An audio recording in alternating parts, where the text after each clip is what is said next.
The British Prime Minister Theresa May is flanked by the EU's biggest and most powerful members, German Chancellor Angela Merkel and the French President Emmanuel Macron, as she urges the bloc not to back her into a corner over Brexit.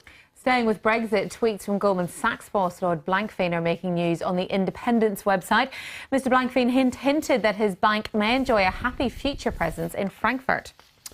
The digital version of El País in Spain is, of course, leading with coverage of the Catalan independence push. The Spanish government will make unprecedented moves tomorrow to activate Article 155 of the Constitution and suspend the region's autonomy. On the BBC's website, tech giant Amazon's search for second headquarters has attracted bids for more than 100 cities. The company is promising to invest $5 billion and create 50,000 new jobs at their new HQ. And finally, in the New York Times, students in Italy will be schooled on spotting fake news by the end of the month as part of an experiment by the Italian government and companies such as Facebook. Let's go through some of those stories. With us is Geraint, an author, former stockbroker and newspaper columnist. Welcome to the programme. Good morning. Let's start by talking about Brexit and Theresa May trying desperately to get these trade talks started, but yes. Other European leaders saying, not yet. We need to agree on the divorce bill, as it's become known. And we all knew this was going to happen. They've got, I think, three things they have to agree on. The divorce bill, the rights of EU citizens in the UK and UK citizens in Europe. And also they have to agree on Northern Ireland and the border there. And we all knew that none of these things had been agreed, so we can't move on to talk about the trade arrangements. And now we've got the Conservatives, some of the hardline Conservatives, seeming to favour a deal without a deal. Is that a good idea? That's the most appalling idea. Every single expert out there is absolutely clear that that would be a disaster for the UK economy. The European Union is our biggest trading partner, and it just strikes me as just the dogma of the hardcore Brexiteers has gone absolutely mad. But they say we'll be fine. We can manage under WTO rules, and we'll continue well, trading they would, wouldn't fine. they, as they say. But, you know, the reality is that one thing that 12 years in the city taught me is that uncertainty is the thing that every company and and financial markets, full stop, hate more than anything. And the reality is that no deal and the complications and that will inevitably result from that will cause a massive amount of uncertainty. And most of the leading experts seem to think that we'd need these sort of huge car parks for all the lorries that are backed up at Dover and other places. Now I think it would be, without doubt, a massive disaster for the UK economy. We like to think just because we, bring in a lot of German cars that they're going to be desperate for a deal. But they're probably quite happy to play hardcore as well, hardball as well. Well, you mentioned Germany. Angela Merkel has suggested that there are signs of progress and that trade talks could begin in December. You've worked in the city. If trade talks did begin in December, how much of a lead time do banks need to get themselves in shape for new rules? So that's December, and then we'll be leaving next March. You'd like to think minimum 12, 18 months. Because that's how we haven't got 18. Yeah, and so we're already in trouble. You know, as far as I'm concerned. The problem with all these things is there's the inevitable law of unintended consequences. What we're seeing so far, believe me, will just be the tip of the iceberg. There'll be lots of other things that hadn't been thought of at this precise moment that will cause uncertainty and will cause markets to fall further. I wouldn't be surprised if sterling fell further, to be honest with you. And it's a disaster. I will be.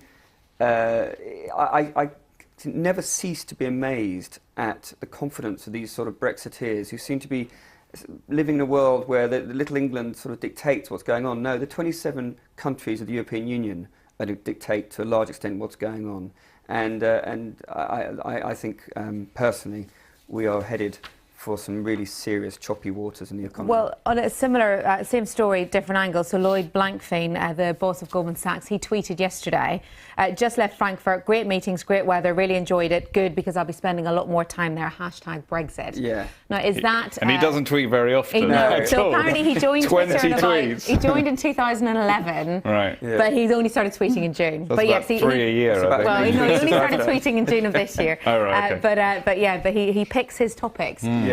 So that will have been thought through. That's not a person who sends loads of tweets all the time. He's not Donald Trump, this fella. But is that him saying this is what's happening, or is that him saying, come on guys, sort it out? Does Goldman Sachs want to move to Frankfurt? Look, Frankfurt, Paris, Milan, Madrid, they've been biting at the heels of the city from before when I was there in 1996. There's always been these fears that, at some point London could lose huge amount of business to those places.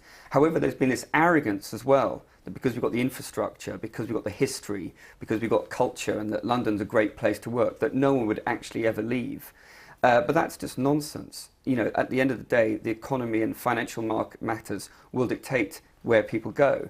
And actually, Frankfurt, although what he said here, and I don't mean to be mean to our nice people in Frankfurt, but I've been on business there many times. It's one of the dullest cities I've ever been to, and that may seem a bit strong, but it's true. However, that won't matter. But if it's got the access, because if it's got the access, doesn't matter what you think. If the European Union, if we don't have passporting rules and all those other things that we require in order to do the business, then the business will move, and capital and financial labour is very mobile. So I'm afraid another disaster consequence as a result of Brexit will inevitably be that we'll lose a lot of people and business from the city. And the city, even if you don't like it very much, it does create a lot of taxes for this country. It's a huge tax revenue generator.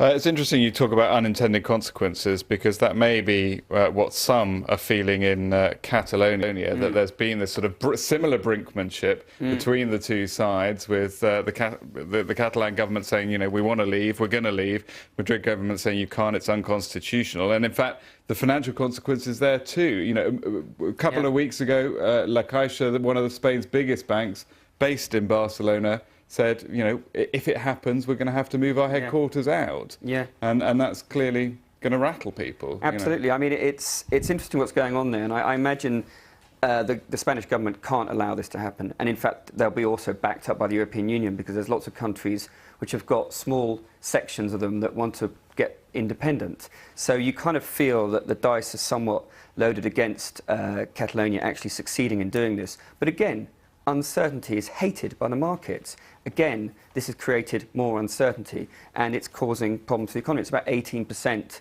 I think, of the Spanish economy. They can't afford to lose that. So, and every time they get hardcore and start using police in a rather brutal way, it reminds people of Franco, even though he was dead 43 years. And so, you feel that that's not going to have a very happy end. But I'm afraid, if I was a betting man, Catalonia will not be getting independence anytime soon. OK, well, if you're a betting man, Geraint, where's Amazon going to put their next headquarters? So they're Frankfurt. Well, let's see. Second headquarters. They're going to invest $5 billion. They say that they will create 50,000 jobs, and it's a headquarters that will be a full equal to its Seattle base. And American cities are clamouring for it, aren't they? They and are. Canadian. They are, and they'll do everything. There's probably lots of brown paper bags being passed to Bezos or the guys at Amazon. I don't know exactly which city it will be, but I can tell you one thing, that Donald Trump will inevitably take massive credit for those 50,000 jobs, irrespective of the fact that it had nothing to do with him or what he's doing. Yeah, it's a very exciting. It's going to be someone like Boston, or I think they're thinking that it's probably going to be close to New York. And it's, the fact of the matter is, it's just indicative of the fact that we all buy our stuff on Amazon these days. And I live near Abergavenny in Wales, and pretty much every day there's about 15 packages of various sizes, usually about 5 times bigger than the actual thing I'm actually buying. So yeah, it's indicative of how well that company's doing, and soon we won't need to go out and do anything. We just, we get all our shopping from Waitrose, and we get all our stuff from Amazon. Other supermarkets are available. Yes, we haven't got very much time. We've only got about 30 seconds. Okay. But this idea of Italy teaching students to beware of fake news, is brilliant. That a good idea? Brilliant. I studied history. It's really important that people, especially on social media, because I'll tell you what those social media is used for, is for often the echo chamber and giving false information. And the reason for that, of course, is that it tends to be hijacked by nutters, i.e. the extreme right-wingers or people who are Holocaust deniers. And then you can actually start believing this stuff. I did history. You need to look at from whom, to whom, for what. Those are the 3 questions you need to ask, and then you can understand what might be true and what is nonsense. All right, thank you very much. That's it. Bye-bye.